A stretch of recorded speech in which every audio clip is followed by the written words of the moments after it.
All right, on this How I Lead interview, we have a duo that comes in, a leadership duo, Kimberly Perkins and Matt Bardsley, who both serve as youth leaders in their stake, in their respective young men, young women's presidencies. And they talk about the concept of training. How is it that we train and offer training to youth leaders, both adult and youth leaders? And their approach is just phenomenal. How they do it, how they come up with concepts to train on, and how do they even know what to train on when they're maybe don't feel like the expert themselves? So we get all into it. I think this one will be an inspiring one for you if you are a youth leader, but really this applies to any type of leadership, because we all need to create that space of just saying, let's talk about some leadership principles. Not because I know everything about leadership, but maybe as we start talking, we can learn from one another. So phenomenal episode. Let's jump into it. Here's my interview with Matt Bardsley and Kimberly Perkins. All right, today we're having on the podcast Matt Bardsley and Kim Perkins. How are you two? Great. Good. Awesome. Now you're in the same building, but in different rooms. It's a very, it looks like Kim, it looks like you're in a church kitchen, but I know you're not in a church. It's just look similar cabinets. to that. I mean, they just scream church kitchen, but she's cooking, but she's not in the kitchen. Nice. Awesome. Well, Kim, we've interacted quite a bit. You, yeah. I mean, you work at Accepted Therapy, right? Yes, I do. And we've interacted on different occasions. And you mentioned Matt to me that I should interview Matt. And then as things got talking, it seemed like you should be the one that's interviewed as well. And then you said, "Why don't we just make it a party and do it together?" So this is love to this party. is awesome. And you two work together in the same stake, on the stake level for youth. Is that a fair way to frame it? Yeah, that's right. Kim, let's start with you as far as like how long you've been in that role, and just maybe give us the foundation of your experience there. I have served in the Stake Young Women's Presidency. I first got called, we were in two separate stakes prior to where we are now. But I first got called right before COVID hit, so in 2020. And then our stakes combined, and I got recalled into the new presidency. And how long has that been now? 2.5 years? 2 3 years. 2 years? 2 years coming up in March. And so awesome. I love it. It is secretly the best calling in the church. Awesome. Yeah. Well, that's what I've heard, working with youth. Can't be too bad. So, and Matt, you actually have a career teaching youth at Seminary. And so this is maybe a really awesome calling for you to do as well. Yeah, sometimes I feel like I double dip because I teach seminary full-time for my job. And so we're in my building. So I'm here all the time. And then for my calling, I get to be in the Stake Young Men's Presidency. Before our stake merged, I was Stake Young Men's president.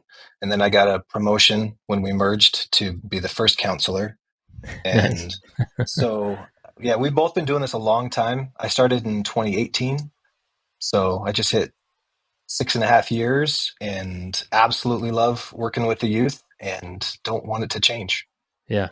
So Matt, are a lot of your students, do you live in the same area as where your students go to high school, or?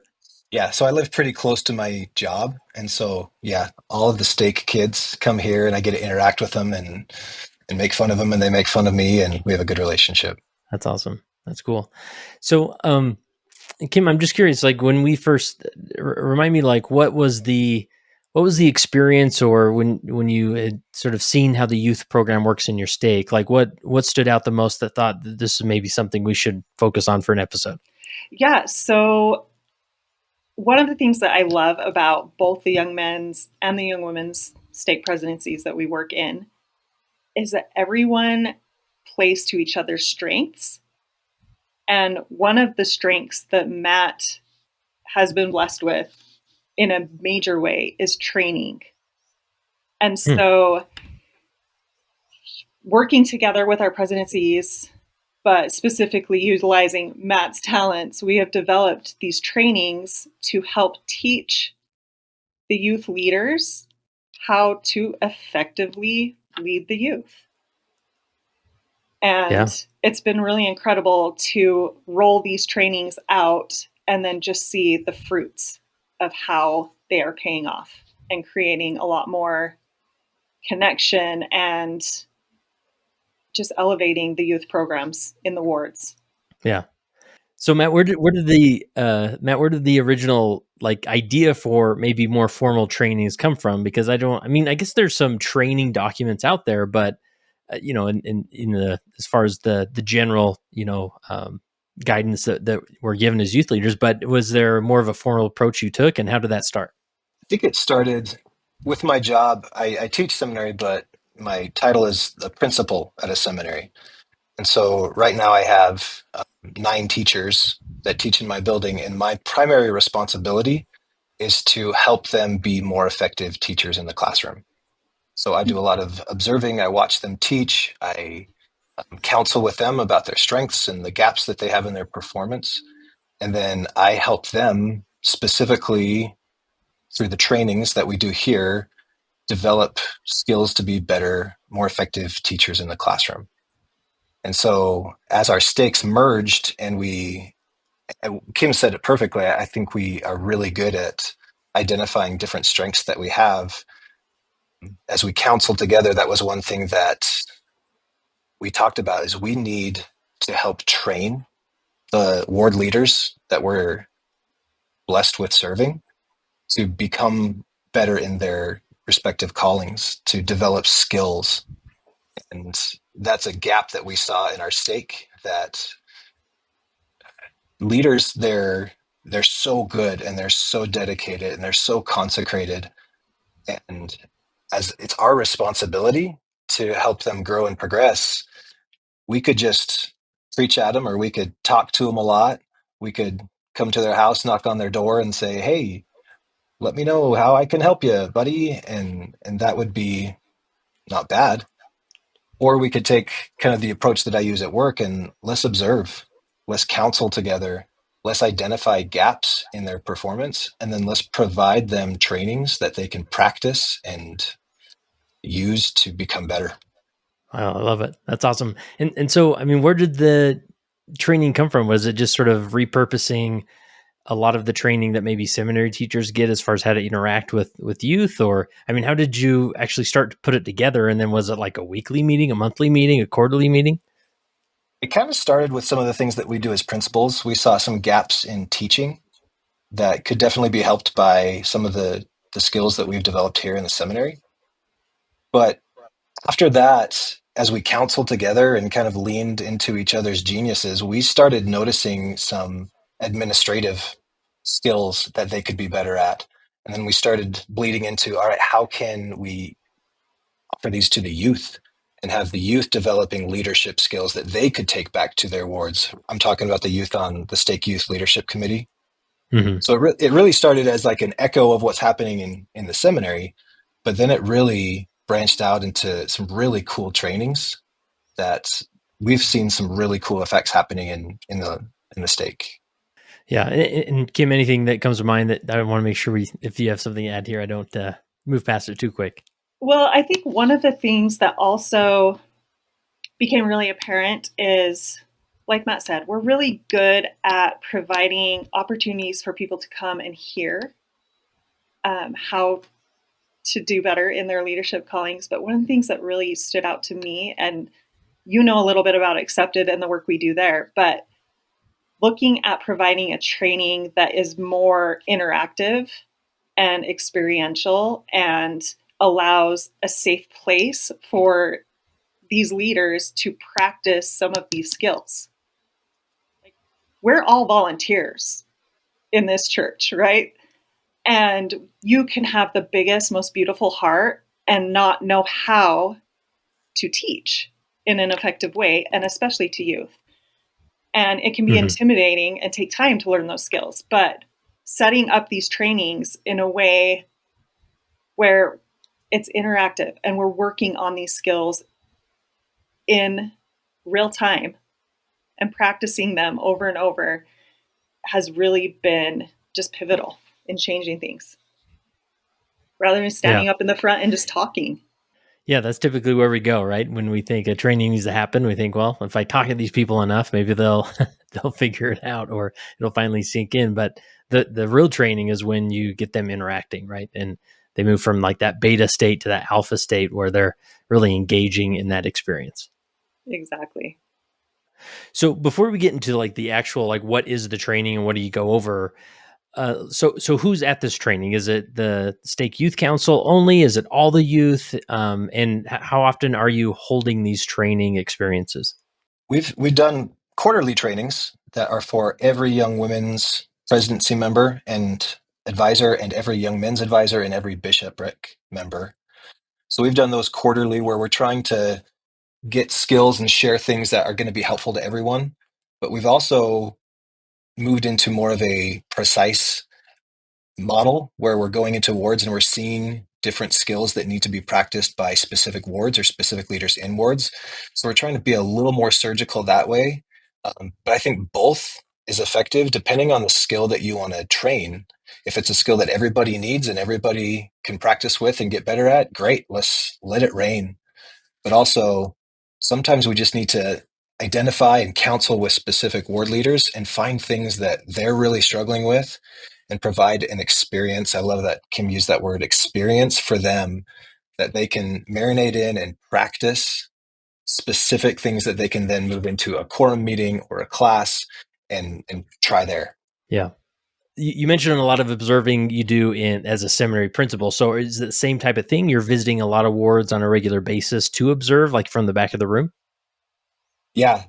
Our presidency, and I know the Young Women's presidency, we've been assigned different wards, and we kind of make that our assignment where we get to know the leaders and we try to get to know the youth so that when we pop by, when we jump into a quorum meeting or a class, that we're just a normal part of the environment and they see us and we participate in the meetings. That's really important for the leaders, the ward leaders, to feel safe, that we're not looking to come down on them, or we're not picking them apart and identifying every problem that they have. We're there to help. And so we go in, we're friends, we're colleagues, but we're also just keeping our eyes wide open and trying to identify things that could help them to be more effective leaders. Kim, do you want to talk about anything that young women do? Very just similar. It's pretty parallel. We, again, try to have really good relationships with the youth, of course, but our main focus is to help support and teach the leaders.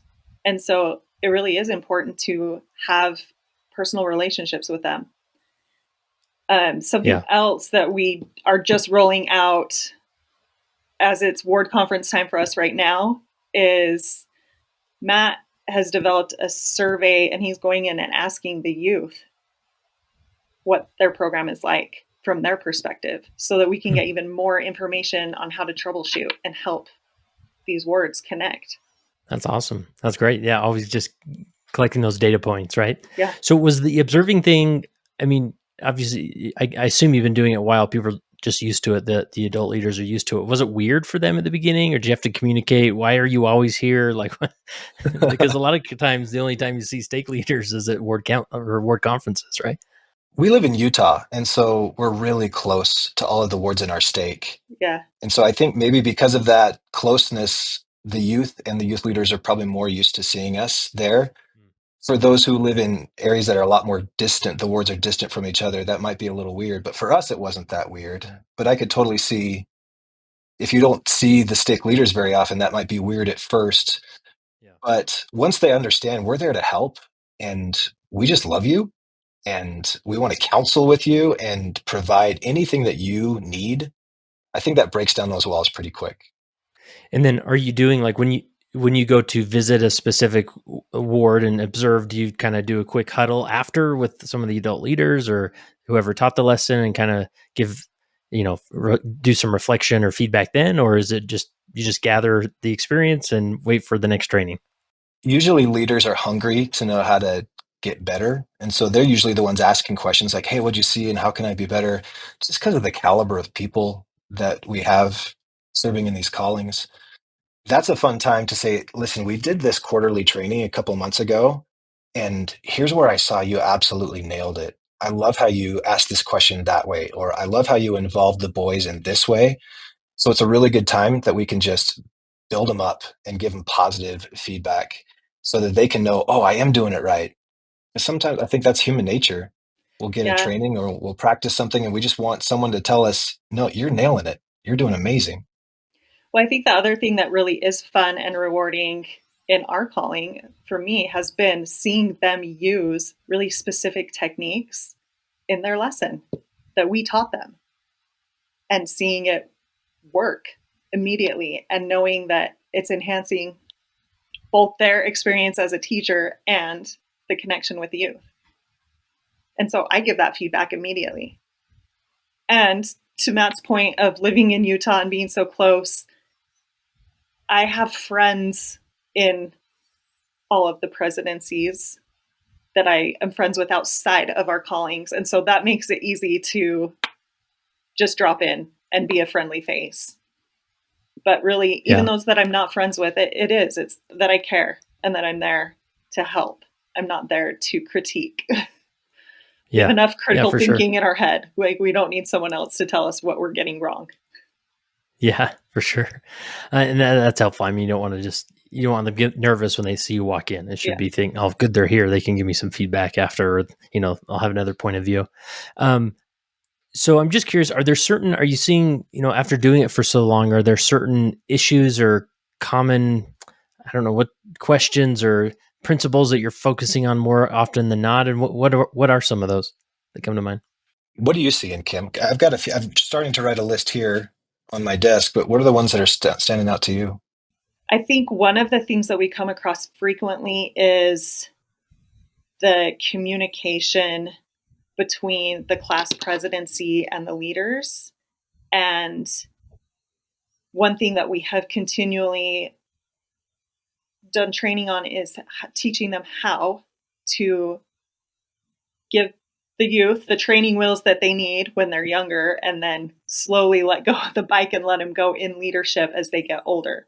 And finding that balance, but really having the presidency meetings and having them be productive and have a purpose, and increasing the communication between the leaders and the youth. Yeah. One thing we noticed early on was, and we never get taught this. Sometimes we get called into the bishop's office and he gives us a calling and we accept the calling and then he says, all right, go do your thing. And we have no idea, especially if you're in a leadership position like a president, you have no idea how to employ the geniuses of other people around you, even in your presidency. Yeah. And we noticed that not only were some of our ward leaders, adult leaders, struggling with delegation, but because they were struggling with it, they weren't able to really help the youth see what effective delegation looks like. So that was one of the first ones we rolled out is, how do you delegate? And there's some amazing resources in the general handbook that we developed into a practice. So we sat down with them during ward conferences and we said, here's what the general handbook teaches about delegation.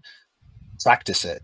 So we gave them a pretend responsibility, and following the outline that we gave them, we said, turn to your neighbor. You're going to delegate this task to them.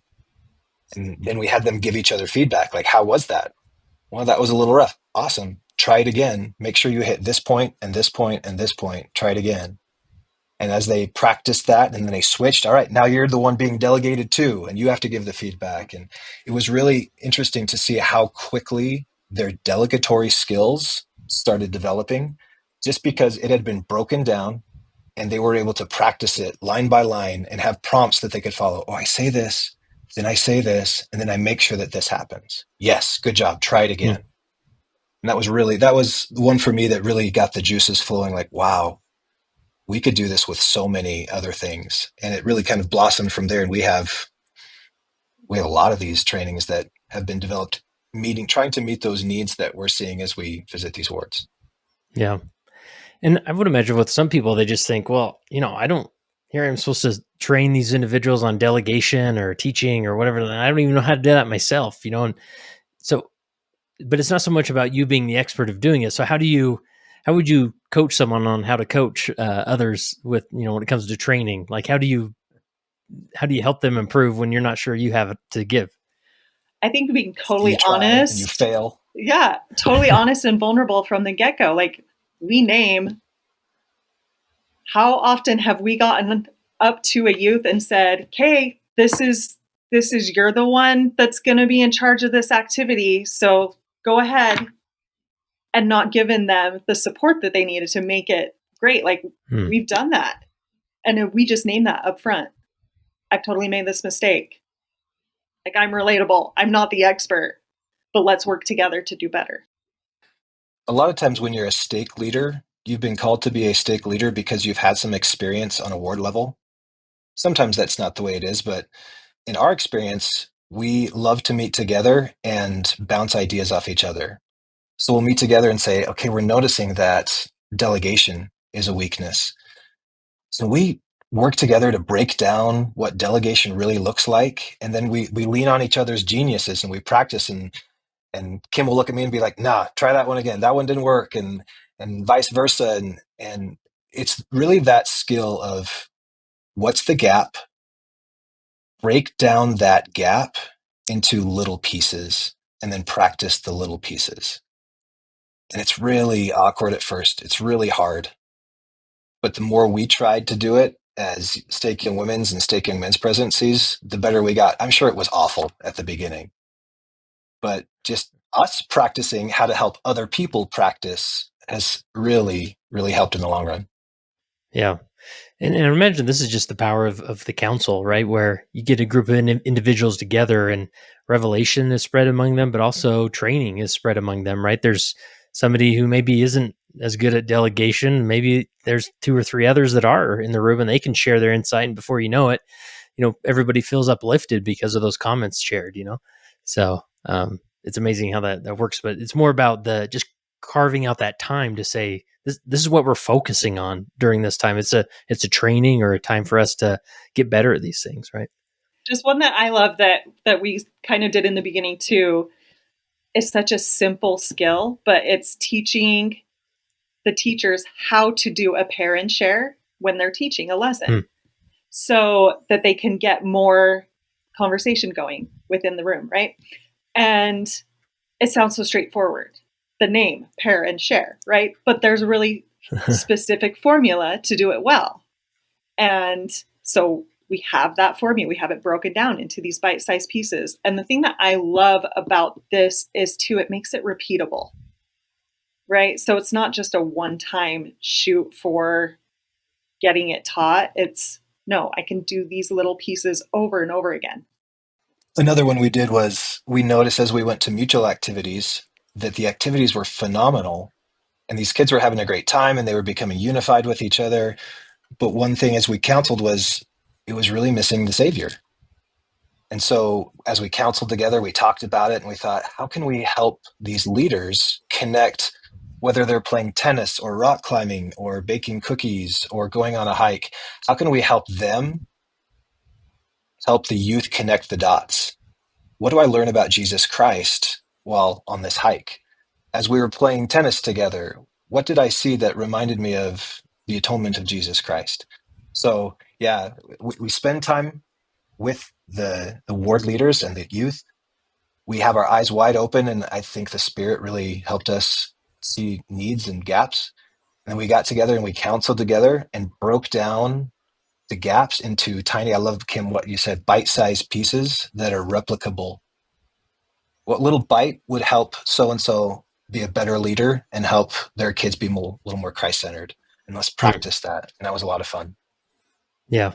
I think just like as humans do, we have these platitudes in our culture where it's like, well, make sure you focus on the Savior, right, in your class. And it's sort of like, right, okay, wait a minute. How do you do that? And it seems like, don't you know how to do that? And maybe some people it's easier than others, but a lot of times it's like, I get what you're saying, but I don't necessarily know how to do that because today we're talking about, Doctrine and Covenants 109 or whatever. And I don't know, like, is there a way, like, how do I really make sure I focus on the Savior when we're talking about church history or, those types of things? And so recognizing that skill set and giving an opportunity to counsel together on how you actually do that rather than just throwing out the platitude and saying, well, I said it, right?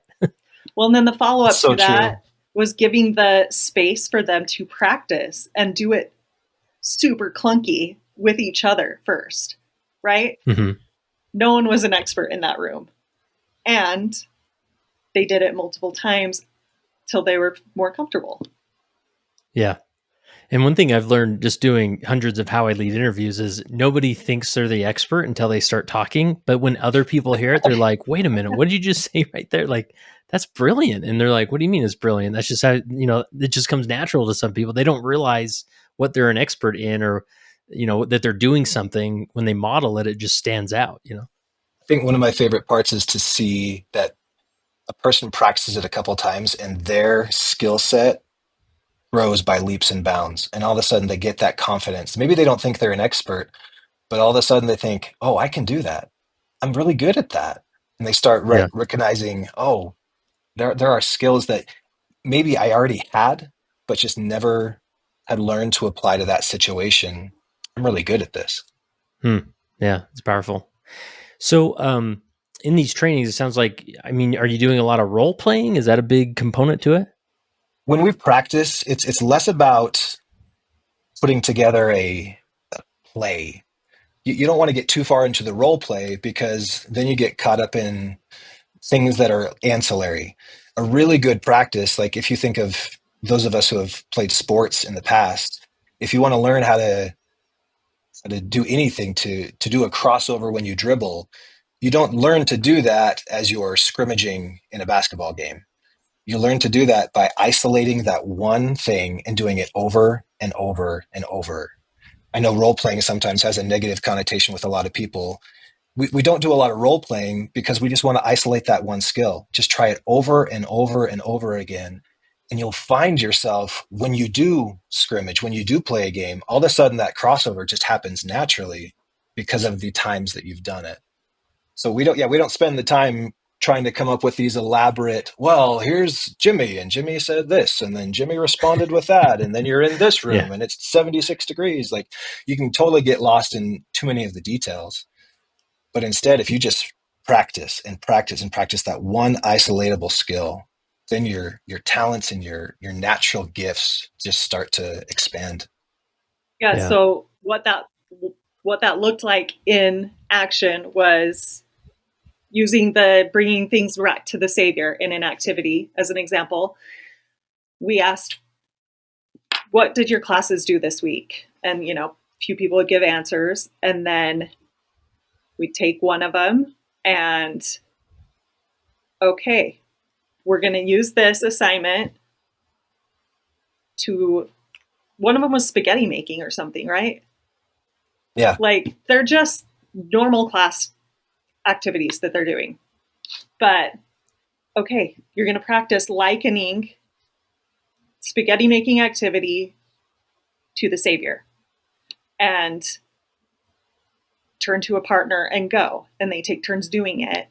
And like I said, like super clunky at first. And then we'd give them another scenario. Okay, another activity I did is this. Now practice. And so role playing, yes, and it's really just getting really succinct in that one skill. Yeah, that's awesome. That's really good. What else? What am I missing here? Anything specific? Or principle that? One thing that we've started doing a little more recently is with our stake youth leadership committee, when we meet together with the youth of all the different wards, we've started doing the same thing with them, hoping that they will take the skills that they develop when they're with us and take them back to their ward, young men's and young women's presidencies. We've noticed that they're a lot more raw. And so we have to take skills and break them down even to a further level so that we can practice that with them. Just a few weeks ago, we had an activity, and one of the skills that we wanted them to understand is, how do you make an announcement? And that seems so basic, but it's something that the youth, like, they don't know how to do it. And so we broke that down into little tiny replicable skills. And we said, okay, I want you to practice making an announcement. And it was so fun to see the kids start so clunky and so awkwardly, but then just with a few skills and the replication of the practicing that they were doing, all of a sudden we called them our hype squad, because they were so good at making announcements and making them relatable and making them exciting. So this is something that can be done for adults, but also something that can be done with kids too, is identify a skill that a youth doesn't have or a group of youth don't have. break that down into tiny bite-sized pieces and practice. And they just lit up when they all of a sudden realized, I am good at this. Especially those kids that maybe weren't so vocal or weren't the natural leaders that are normally in front of kids. All of a sudden, these little shy kids were announcing like they'd been doing it for years. It was really fun to watch. Yeah, I love that. Just the simple, I think it was Vince Lombardi who, the famous football coach who assumed nothing at the beginning of the football season, would hold up a football and say to his team, "This is a football," right? Like, just, you think we oftentimes assume that people know how to do things like do an announcement. And this is so, I remember my first time in a bishopric conducting, and it was like, I've heard bishopric members conduct my entire life, but now it's my turn. I have no idea what to say. And even though I've heard it 1,000+ times. And I think we also get into ruts where if we just do the same things that we've already seen 50 other people do in our lives, we get Yeah. stuck in those ruts. And that's a problem for any institution is we've got to get out of the ruts because you never grow when you're in the ruts. And sometimes traditions are good, but sometimes traditions are really bad. And so these skill trainings can help us get out of those ruts and do things intentionally because we've developed a skill set. Yeah. Awesome. So maybe just give us, maybe Kim, we'll start with you. Like, if somebody just needed, like, just give us the quick, like, how do you do this? Like, how do I train and hold training meetings, from where to start to how often to do it and all that? What would you say to people just to summarize all of this? I think don't be afraid of getting things wrong, but start just by taking like a bird's eye view, step back for a moment and see where the gaps are. And then continue to break it down until it's into really doable tasks. And then practice. Be interactive. That makes the biggest difference. I think something else that we didn't touch on that we do that is also important is we circle back. So this isn't just we're teaching you this skill, put it in your arsenal, your toolbox, and good luck. When we have a following training, like we want to know, how is it going? How did that impact your ability to teach your lesson, to connect with the kids? The same thing with the youth. Okay, you learned how to make an announcement. Who here did it? Who practiced using it in their real life? And then celebrating those wins and then troubleshooting again. Sometimes we learn what doesn't work, but I think it's important to touch back on those things that we are teaching. So it's not just a one and done, but a continual progression. These trainings build on each other. Love it. Is there anything you would add to that, Matt? I would say look around you and see the master class of leadership that's around you at all times. Look at the men and the women that are leading in this church and watch them with eyes wide open. See what they do really well, and then start to break that down. Ask yourself, how did they do that so well? And the Spirit will help you break that down into small pieces. And if it's just you, you can practice on your own. Practice doing those small things. But if you're in a leadership position, help the people around you to emulate the amazing masterclass of leadership skills that we're swimming in every single day. Perfect. Love it. I'll set you up with a closing question here. Let's see. Kim, we'll start with you, and then Okay. Matt, you can have the last word. But which is the common question of, as you reflect on your time as a leader, how has being a leader helped you be a better follower of Jesus Christ? Every day, it helps me to be a disciple and to really see the world through his eyes and to watch people just magnify their strengths, to change their weaknesses. And most importantly, for me, I think it provides connection with others. And I just love people. And I love hearing their stories. I love witnessing the miracle of being human. And I'm just grateful for the opportunity I have to be in this position. Love it. Matt, what about you? How's being a leader helped you be a better follower of Jesus Christ?